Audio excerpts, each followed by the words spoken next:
ಮ್ಯಾನಿಫೆಸ್ಟೋದಲ್ಲಿ ಯಾವುದೇ ರೀತಿಯ ಯೋಚನೆ ಇಲ್ಲದಲೆ, ಫೈನಾನ್ಷಿಯಲ್ ಇಂಪ್ಲಿಕೇಶನ್ ಬಗ್ಗೆ ಯಾವುದೇ ರೀತಿಯ ಚಿಂತೆ ಇಲ್ಲದಲೆ, ಬೇಕಾಬಿಟ್ಟಿಯಾದಂಥ ಬೇಜವಾಬ್ದಾರಿಯಾದಂಥ ಬಿಟ್ಟಿ ಭಾಗ್ಯಗಳನ್ನು ಕೊಡುವಂಥ, ಫ್ರೀ ಗ್ಯಾರಂಟಿಗಳನ್ನು ಕೊಡುವಂಥ ಆಶ್ವಾಸನೆಯನ್ನು ಕಾಂಗ್ರೆಸ್ ಪಾರ್ಟಿಯವರು ಚುನಾವಣೆಗಿಂತ ಮುಂಚೆ ರಾಜ್ಯದ ಜನತೆ ಎದುರುಗಡೆ ಮಾಡಿದ್ರು. ಈ ಗ್ಯಾರಂಟಿಗಳಿಗೆ ಹಣ ಎಲ್ಲಿಂದ ತರ್ತೀರಿ ಅಂತಂದ್ರೆ ಆ ಉತ್ತರ, ಅದರ ಬಗ್ಗೆ ಯೋಚನೆ ಕಾಂಗ್ರೆಸ್ ಪಾರ್ಟಿಯವರು ಚುನಾವಣೆಗಿಂತ ಮುಂಚೆ ಒಂದು ಹಂತದಲ್ಲೂ ಕೂಡ ಮಾಡಿರಲಿಲ್ಲ. ಚುನಾವಣೆ ಗೆದ್ದಾದ ನಂತರದಲ್ಲಿ ಮೊದಲನೇ ದಿವಸದಿಂದನೇ ಕೊಟ್ಟಂತ ಭರವಸೆ ಈಡೇರಿಸಲಿಕ್ಕೆ ಸಾಧ್ಯ ಆಗೋದಿಲ್ಲ ಅನ್ನುವಂಥ ವಾಸ್ತವಿಕ ಅರಿವು ಕಾಂಗ್ರೆಸ್ ಸರ್ಕಾರಕ್ಕಾಯಿತು. ಇದರ ಮೊದಲ ಉದಾಹರಣೆ ಅಂದರೆ 10 kg ಅಕ್ಕಿಯನ್ನು ಕೊಡ್ತೀವಿ ಅಂತ ಸಿದ್ದರಾಮಯ್ಯನವರು ಏನು ಘೋಷಣೆ ಮಾಡಿದ್ರು, ಯಾವಾಗ ಅವರಿಗೆ 10 kg ಅಕ್ಕಿ ಅನ್ನಭಾಗ್ಯದಲ್ಲಿ ಕೊಡ್ಲಿಕ್ಕೆ ಆಗಲ್ಲ ಅಂತ ಗೊತ್ತಾಯಿತೋ, ತಕ್ಷಣದಲ್ಲಿ ಕೇಂದ್ರ ಸರ್ಕಾರ ನಮಗೆ ಅಕ್ಕಿ ಕೊಡೋದನ್ನ ನಿಲ್ಲಿಸಿದೆ, ಕರ್ನಾಟಕಕ್ಕೆ ಅನ್ಯಾಯ ಆಗಿದೆ ಅನ್ನುವಂಥ ಒಂದು ವಾದವನ್ನು ಶುರು ಮಾಡಿದ್ರು. ನಾವು ಅನ್ನಭಾಗ್ಯವನ್ನು ಅನೌನ್ಸ್ ಮಾಡಿದ ತಕ್ಷಣದಲ್ಲೇನೆ ಮೋದಿ ಸರ್ಕಾರ ಕರ್ನಾಟಕಕ್ಕೆ ಕೊಡಬೇಕಾಗಿರುವಂಥ ಅನ್ನವನ್ನ ನಿಲ್ಲಿಸಿದ್ರು ಅನ್ನುವಂಥ ಸುಳ್ಳು ಆರೋಪವನ್ನು ಶುರು ಮಾಡಿದ್ರು. ನಂತರದ ದಿನದಲ್ಲಿ ಚುನಾವಣೆಗಿಂತ ಮುಂಚೆನೆ ದೇಶದ ಎಲ್ಲ ರಾಜ್ಯಗಳಿಗೂ ಕೂಡ ಓಪನ್ ಮಾರ್ಕೆಟ್ನಲ್ಲಿ ತಗೊಳ್ಳುವಂಥ ಕಾನೂನನ್ನ ಕೇಂದ್ರ ಸರ್ಕಾರ ತಂದಿತ್ತು. ರಾಜ್ಯಕ್ಕೆ ಯಾವುದೇ ರೀತಿಯಾದಂಥ ಅನ್ಯಾಯ ಆಗಲಿಲ್ಲ ಅನ್ನುವಂಥ ಸತ್ಯ ಹೊರಬಂದ ಮೇಲೆ ಅನ್ನಭಾಗ್ಯದ ಕುರಿತಾಗಿರುವಂಥ ನಾಟಕ ಅಲ್ಲೇ ಬಂದಾಯಿತು. ನಂತರದಲ್ಲಿ ರಾಜ್ಯದ ಉಪಮುಖ್ಯಮಂತ್ರಿಗಳಾದಂಥ DK ಶಿವಕುಮಾರ್ ಅವರಿಗೆ ಗೊತ್ತಾಯಿತು, ರಾಜ್ಯದ ಬೊಕ್ಕಸದಲ್ಲಿ ಅಭಿವೃದ್ಧಿ ಕೆಲಸಗಳಿಗೆ ಯಾವುದೇ ರೀತಿಯಾದಂಥ ಹಣ ಇಲ್ಲ ಅಂತ. DK ಶಿವಕುಮಾರ್ ಅವರನ್ನೇ ಮಾಧ್ಯಮದ ಎದುರುಗಡೆ ಹೇಳಿಕೆ ಕೊಟ್ಟರು 2-3 ತಿಂಗಳ ಹಿಂದೆ, ರಾಜ್ಯದಲ್ಲಿ ಈ ವರ್ಷ ಯಾವುದೇ ಅಭಿವೃದ್ಧಿ ಆಗೋದಿಲ್ಲ, ನೋ ಡೆವಲಪ್ಮೆಂಟ್ ದಿಸ್ ಇಯರ್ ಅಂತ DK ಶಿವಕುಮಾರ್ ಸ್ಟೇಟ್ಮೆಂಟ್ ಕೊಟ್ಟರು. ಅದಾದ ಕೆಲವೇ ವಾರಗಳಲ್ಲಿ ಮುಖ್ಯಮಂತ್ರಿಗಳ ಆರ್ಥಿಕ ಸಲಹೆಗಾರರಾದಂಥ ಬಸವರಾಜ ರಾಯರೆಡ್ಡಿ ಅವರು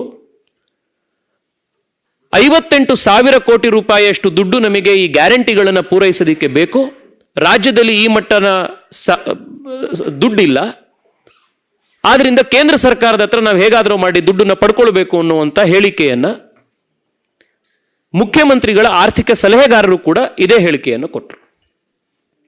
ಈ ಕಾಂಟೆಕ್ಸ್ಟ್ನಲ್ಲಿ ಅಂದ್ರೆ ಬೇಕಾಬಿಟ್ಟಿಯಾದಂಥ ಬೇಜವಾಬ್ದಾರಿಯುತ ಹೇಳಿಕೆಗಳನ್ನ, ಭರವಸೆಗಳನ್ನ ಚುನಾವಣೆ ಸಂದರ್ಭದಲ್ಲಿ ನೀಡಿ ಸರ್ಕಾರಕ್ಕೆ ಬಂದಾದ ಮೇಲೆ ಯಾವಾಗ ಇದನ್ನು ಯಾವುದನ್ನೂ ಕೂಡ ಈಡೇರಿಸಲಿಕ್ಕೆ ಸಾಧ್ಯ ಆಗೋದಿಲ್ಲ ಅನ್ನುವಂಥ ವಾಸ್ತವಿಕತೆ ಅರಿವಾಯಿತು, ಆಗ ಕೇಂದ್ರ ಸರ್ಕಾರದ ಮೇಲೆ ಗೂಬೆ ಕೂರಿಸುವಂಥ ಪ್ರಯತ್ನ ಒಂದಲ್ಲ ಎರಡಲ್ಲ ಸತತವಾಗಿ ಅಧಿಕಾರಕ್ಕೆ ಬಂದ ಮೊದಲ ದಿವಸದಿಂದ ನಡ್ಕೊಂಡು ಬಂದಿದೆ.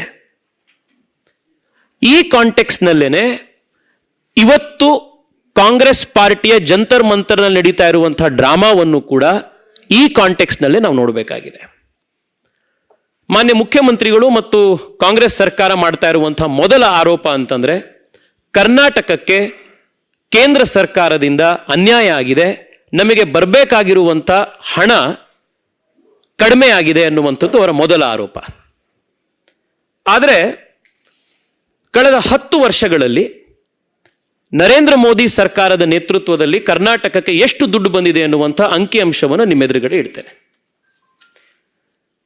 ಅದ್ರ ಜೊತೆಗೆ 10 ವರ್ಷಗಳ ಕಾಲ UPA ಸರ್ಕಾರದಲ್ಲಿ ಎಷ್ಟು ದುಡ್ಡು ಕರ್ನಾಟಕಕ್ಕೆ ಬಂದಿತ್ತು ಅನ್ನುವಂಥ ಮಾಹಿತಿಯನ್ನು ನಿಮ್ಮೆದುರುಗಡೆ ಇಡ್ತೇನೆ. 2004ನೇ ಇಸ್ವಿಯಿಂದ 2014ನೇ ಇಸ್ವಿಯವರೆಗೆ, ಫ್ರಮ್ 2004 to 2014 ಕರ್ನಾಟಕಕ್ಕೆ ಟ್ಯಾಕ್ಸ್ ಡೆವಲ್ಯೂಷನ್ ಅಲ್ಲಿ ಬಂದಿದ್ದು 81,795 ಕೋಟಿ. 2014ರಿಂದ 2024ರವರೆಗೆ ಇಲ್ಲಿಯವರೆಗೆ ಬಂದಿರುವಂಥದ್ದು 2,85,000 ಕೋಟಿ ರೂಪಾಯಿ. ಅಂದ್ರೆ ಪರ್ಸೆಂಟೇಜ್ ನಲ್ಲಿ ಹೇಳಬೇಕು ಅಂತಂದ್ರೆ 250% ಹೆಚ್ಚು ದುಡ್ಡು ಕಳೆದ 10 ವರ್ಷದಲ್ಲಿ ಕೇಂದ್ರ ಸರ್ಕಾರದಿಂದ ಟ್ಯಾಕ್ಸ್ ಡೆವಲ್ಯೂಷನ್ ಆಗಿ ರಾಜ್ಯ ಸರ್ಕಾರಕ್ಕೆ ಬಂದಿದೆ. ಇನ್ನು ಗ್ರಾಂಟ್ ಇನ್ ಏಡ್ನ ಬಗ್ಗೆ ಮಾತನಾಡಿದ್ದಾರೆ ಮುಖ್ಯಮಂತ್ರಿಗಳು. ಗ್ರಾಂಟ್ ಇನ್ ಏಡ್ನಲ್ಲೂ ಕೂಡ ರಾಜ್ಯಕ್ಕೆ ಅನ್ಯಾಯ ಆಗಿದೆ ಅಂತ ಹೇಳಿದ್ದಾರೆ. 2004ರಿಂದ 2014 ಇಸ್ವಿಯವರೆಗೆ UPA 10 ವರ್ಷದಲ್ಲಿ ಕರ್ನಾಟಕಕ್ಕೆ 60,779 ಕೋಟಿ ಗ್ರಾಂಟ್ ಇನ್ ಏಡ್ ಬಂದಿತ್ತು. ಕಳೆದ 10 ವರ್ಷದಲ್ಲಿ ನರೇಂದ್ರ ಮೋದಿಯವರ ನೇತೃತ್ವದಲ್ಲಿ ಕರ್ನಾಟಕಕ್ಕೆ 2,08,832 ಕೋಟಿ ಗ್ರಾಂಟ್ ಇನ್ ಏಡ್ ಬಂದಿದೆ. ಗ್ರಾಂಟ್ ಇನ್ ಏಡ್ ನ ಪರ್ಸೆಂಟೇಜ್ ಇನ್ಕ್ರೀಸ್ ಅಂದ್ರೆ 243% ಇನ್ಕ್ರೀಸ್ ಕಳೆದ 10 ವರ್ಷದಲ್ಲಿ ನಮ್ಮ ಸರ್ಕಾರದ ಅವಧಿಯಲ್ಲಾಗಿದೆ. ವಾಸ್ತವಿಕತೆ ಹೀಗಿದ್ರೂ ಕೂಡ ಕರ್ನಾಟಕಕ್ಕೆ ಅನ್ಯಾಯ ಆಗಿದೆ ಅನ್ನುವಂಥ ಸುಳ್ಳನ್ನ ಪದೇ ಪದೇ ಮುಖ್ಯಮಂತ್ರಿಗಳು ಮತ್ತು ರಾಜ್ಯ ಕಾಂಗ್ರೆಸ್ ಸರ್ಕಾರ ಮಾಡ್ತಾ ಇದೆ. ಎಷ್ಟು ದುಡ್ಡು ಕರ್ನಾಟಕಕ್ಕೆ ಕಳೆದ 10 ವರ್ಷದಲ್ಲಿ ಬಂದಿದೆ ಅಂತಂದ್ರೆ, ಕಳೆದ 20 ವರ್ಷದಲ್ಲಿ ಕೇಂದ್ರ ಸರ್ಕಾರದಿಂದ ಕರ್ನಾಟಕಕ್ಕೆ ಎಷ್ಟು ದುಡ್ಡು ಬಂದಿದೆಯೋ ಅದರಲ್ಲಿ 75% ದುಡ್ಡು ಕೇವಲ ಕಳೆದ 10 ವರ್ಷದಲ್ಲಿ ನರೇಂದ್ರ ಮೋದಿ ಸರ್ಕಾರದಲ್ಲಿ ಬಂದಿದೆ. ನಾನು ಇದನ್ನು ರಿಪೀಟ್ ಮಾಡ್ತೀನಿ.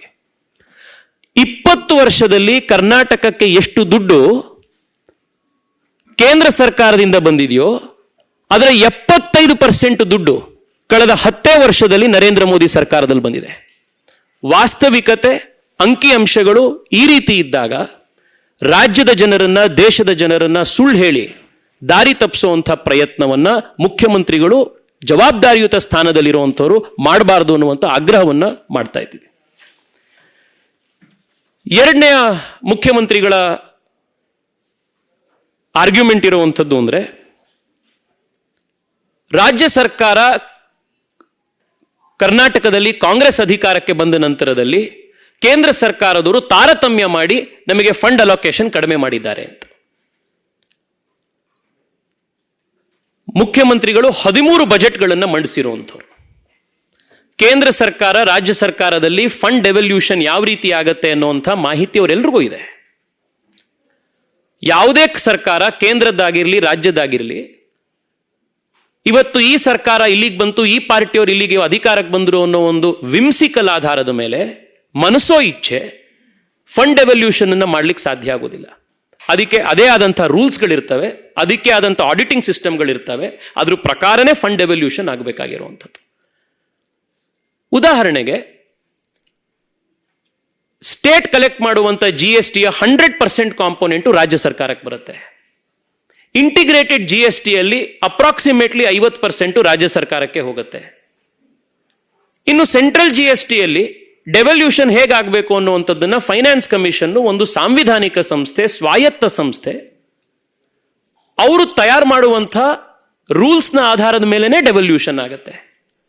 ಈ ರೂಲ್ಸ್ ಅನ್ನು ಹೊರತುಪಡಿಸಿ ಯಾವ ಕೇಂದ್ರ ಸರ್ಕಾರವೂ ಕೂಡ ಹಿಂದೆನೂ ಅಷ್ಟೇ, ಇವತ್ತು ಅಷ್ಟೇ, ಮುಂದೆನೂ ಅಷ್ಟೇ ಮನಸೋ ಇಚ್ಛೆ ಈ ಸರ್ಕಾರದಲ್ಲಿ ಈ ರಾಜ್ಯಕ್ಕೆ ನಮ್ಗೆ ಇಷ್ಟ ಇದೆ ಅದಕ್ಕೆ ನಾವು ಜಾಸ್ತಿ ಕೊಡ್ತೀವಿ, ಈ ರಾಜ್ಯಕ್ಕೆ ನಮ್ಗೆ ಇಷ್ಟ ಆಗಲಿಲ್ಲ ಅನ್ನೋ ರಾಜಕೀಯ ಕಾರಣಕ್ಕೆ ಕೊಡ್ಲಿಕ್ಕೆ ಆಗೋದೇ ಇಲ್ಲ.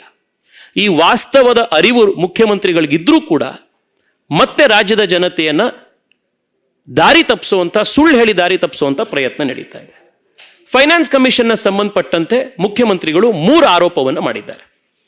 ಮೊದಲನೇದು, ಕರ್ನಾಟಕಕ್ಕೋಸ್ಕರನೇ 1% ಕಡಿಮೆ ಮಾಡಿದ್ದಾರೆ, ಕರ್ನಾಟಕದ ಕ್ಲೇಮ್ ಅನ್ನ ಫೈನಾನ್ಸ್ ಕಮಿಷನ್ ಅವರು ಕಡಿಮೆ ಮಾಡಿದ್ದಾರೆ ಅನ್ನೋ ಆರೋಪ ಇದೆ. ಫೈನಾನ್ಸ್ ಕಮಿಷನ್ ನಲ್ಲಿ ರೆಡ್ಯೂಸ್ ಆಗಿರುವಂತಹ ಈ 1% ಏನಿದೆ, ಇದು ಕೇವಲ ಕರ್ನಾಟಕಕ್ಕೆ ಮಾತ್ರ ರಿಡಕ್ಷನ್ ಆಗಿರೋದಲ್ಲ, ಇದು ದೇಶದ ಎಲ್ಲ ರಾಜ್ಯಗಳಿಗೂ ಕೂಡ ರಿಡಕ್ಷನ್ ಆಗಿದೆ. ಇದರ ಕಾರಣ ಏನು ಅಂತಂದ್ರೆ, ಆರ್ಟಿಕಲ್ 370 ಅಬ್ರೋಗೇಟ್ ಮಾಡಿದ ನಂತರದಲ್ಲಿ ಜಮ್ಮು ಕಾಶ್ಮೀರ ಮತ್ತು ಲಡಾಖ್ ಯೂನಿಯನ್ ಟೆರಿಟರಿಗಳಾಗಿ ಹೊರಹೊಮ್ಮಿದ್ರಿಂದ ನೇರವಾಗಿ ಕೇಂದ್ರ ಸರ್ಕಾರದ ಫಂಡ್ ಇಂದ ಜಮ್ಮು ಕಾಶ್ಮೀರ ಮತ್ತು ಲಡಾಖಿಗೆ ಅಕಾಮಡೇಟ್ ಮಾಡಬೇಕಾದ್ರಿಂದ ಇಡೀ ದೇಶದ ಎಲ್ಲ ರಾಜ್ಯಗಳಿಗೂ ಕೂಡ 1% ಕಡಿಮೆ ಆಗಿದೆ. ಆದರೆ ಕರ್ನಾಟಕಕ್ಕೆ ಮಾತ್ರ ಕಡಿಮೆ ಮಾಡಿದ್ದಾರೆ ಅಂತ ಹೇಳ್ತಾ ಇರುವಂತಹ ಮುಖ್ಯಮಂತ್ರಿಗಳ ವಾದ ಫೈನಾನ್ಸ್ ಕಮಿಷನ್ ನ ಡಾಕ್ಯುಮೆಂಟ್ಸ್ ನ ಆಧಾರದ ಮೇಲೆನೆ ಸುಳ್ಳು ಅನ್ನುವಂಥದ್ದು ಮತ್ತೊಮ್ಮೆ ಸಾಬೀತಾಗಿದೆ. ಎರಡನೇದು, ಫೈನಾನ್ಸ್ ಕಮಿಷನ್ ಕೇಂದ್ರ ಸರ್ಕಾರದ ಅಣತಿಯಂತೆ ಕರ್ನಾಟಕಕ್ಕೆ ಅನ್ಯಾಯ ಮಾಡಿದೆ ಅನ್ನುವಂಥದ್ದು ಮಾನ್ಯ ಮುಖ್ಯಮಂತ್ರಿಗಳ ವಾದ. ಮುಖ್ಯಮಂತ್ರಿಗಳಿಗೂ ಚೆನ್ನಾಗಿ ಗೊತ್ತಿದೆ, ಫೈನಾನ್ಸ್ ಕಮಿಷನ್ ಆರ್ಟಿಕಲ್ 280 ಕೆಳಗಡೆ, ಸಂವಿಧಾನದ ಆರ್ಟಿಕಲ್ 280 ಕೆಳಗಡೆ ನಿರ್ಮಿತಿಯಾಗಿರುವಂತಹ ಒಂದು ಸ್ವಾಯತ್ತ ಸಾಂವಿಧಾನಿಕ ಸಂಸ್ಥೆ. ಅದರಲ್ಲಿ ರಾಜ್ಯ ಸರ್ಕಾರದ ಮತ್ತು ಕೇಂದ್ರ ಸರ್ಕಾರದ ಅಭಿಪ್ರಾಯ ಸಂಗ್ರಹ ನಡೆಯುತ್ತೆ ಹೊರತು they are N independent body.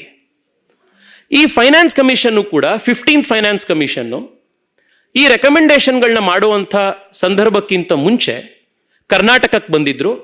ಕರ್ನಾಟಕದಲ್ಲಿ ಪಂಚಾಯಿತಿಯ ರೆಪ್ರೆಸೆಂಟೇಷನ್ ನಿಂದ ಹಿಡಿದು ಮುಖ್ಯಮಂತ್ರಿಗಳವರೆಗೆ ಎಲ್ಲರನ್ನ ಡೆವಲ್ಯೂಷನ್ ಆಧಾರವನ್ನು ಫಿಕ್ಸ್ ಮಾಡಿತ್ತು. ಯಾವತ್ತು ಬಂದಿದ್ರು ಫೈನಾನ್ಸ್ ಕಮಿಷನ್ ಅವರು ಕರ್ನಾಟಕಕ್ಕೆ? 23ರಿಂದ 26 ಜೂನ್ 2019. ಈ ಡೇಟ್ ನಾನು ಮತ್ತೆ ಓದ್ತಾ ಇದ್ದೀನಿ. 15th ಫೈನಾನ್ಸ್ ಕಮಿಷನ್ ನ ಅಭಿಪ್ರಾಯ ಸಂಗ್ರಹ ಮಾಡುವಂತಹ ದೃಷ್ಟಿಯಿಂದ ಕರ್ನಾಟಕಕ್ಕೆ ಜೂನ್ 2019 23ನೇ ತಾರೀಕಿಂದ 26ನೇ ತಾರೀಕುವರೆಗೆ 3 ದಿನಗಳ ಕಾಲ ಫೈನಾನ್ಸ್ ಕಮಿಷನ್ನ ಎಲ್ಲ ಉನ್ನತ ಅಧಿಕಾರಿಗಳು ಕರ್ನಾಟಕಕ್ಕೆ ಬಂದಿದ್ರು. ಆಗ ಯಾರು ಅಧಿಕಾರದಲ್ಲಿದ್ದು? ಇದೇ ಕಾಂಗ್ರೆಸ್ ಮತ್ತು JDS ಸರ್ಕಾರ ಅವತ್ತು ಅಧಿಕಾರದಲ್ಲಿದ್ದು. ಅವತ್ತು ರಾಜ್ಯ ಸರ್ಕಾರದ ಪ್ರತಿನಿಧಿಗಳಾಗಿ ಇವತ್ತಿನ ಗೃಹ ಸಚಿವರಾಗಿರುವಂತಹ ಅವತ್ತಿನ DCM ಆಗಿದ್ರಂತ G. ಪರಮೇಶ್ವರ್ ಅವರು ಆ ಮೀಟಿಂಗ್ ನಲ್ಲಿದ್ದರು. ಇವತ್ತಿನ ಇಂಡಸ್ಟ್ರೀಸ್ ಮಿನಿಸ್ಟರ್ ಆಗಿರುವಂತಹ MB ಪಾಟೀಲ್ ಅವರು ಅವತ್ತಿನ ಗೃಹ ಸಚಿವರಾಗಿದ್ರು, ಅವರು ಕೂಡ ಆ ಮೀಟಿಂಗ್ ನಲ್ಲಿದ್ದರು. KJ ಜಾರ್ಜ್ ಅವರು large and medium scale industry minister ಆಗಿ ಅವತ್ತು ಅವರಿದ್ರು. ಕೃಷ್ಣ ಬೈರೇಗೌಡರು ಅವತ್ತು ಮೀಟಿಂಗ್ ನಲ್ಲಿದ್ರು. ಇವರೆಲ್ಲರೂ ಕೂಡ ಸತೀಶ್ ಜಾರಕಿಹೊಳಿ ಅವರು ಅವತ್ತಿ ಮೀಟಿಂಗ್ ನಲ್ಲಿದ್ರು. ಸೊ ಕಾಂಗ್ರೆಸ್ ಸರ್ಕಾರದ ಇವತ್ತಿನ ಪ್ರಮುಖ ಸಚಿವರು 2019ರಲ್ಲಿ 15th ಫೈನಾನ್ಸ್ ಕಮಿಷನ್ ಅವರು ರಾಜ್ಯದ ಅಭಿಪ್ರಾಯ ಸಂಗ್ರಹ ಮಾಡ್ಲಿಕ್ಕೆ ಅವತ್ತು ಬಂದಾಗ ಇವರೆಲ್ಲರೂ ಕೂಡ ಅವತ್ತು ಮೀಟಿಂಗ್ ನಲ್ಲಿದ್ರು. ಅವತ್ತು ಕರ್ನಾಟಕದ ಪರವಾಗಿ ಸರಿಯಾಗಿ ವಾದ ಮಂಡಿಸ್ಲಿಕ್ಕಾಗ್ದಲೆ, ಕರ್ನಾಟಕದ ಹಕ್ಕನ್ನ ಅವತ್ತು ಕರೆಕ್ಟ್ ಆಗಿ ಪ್ರತಿಪಾದಿಸ್ಲಿಕ್ಕಾಗ್ದಲೆ. ನ್ಯೂಸ್ ಫಸ್ಟ್ ನಿರ್ಭೀತಿಯಿಂದ ನಿಮ್ಮ ಪರವಾಗಿ.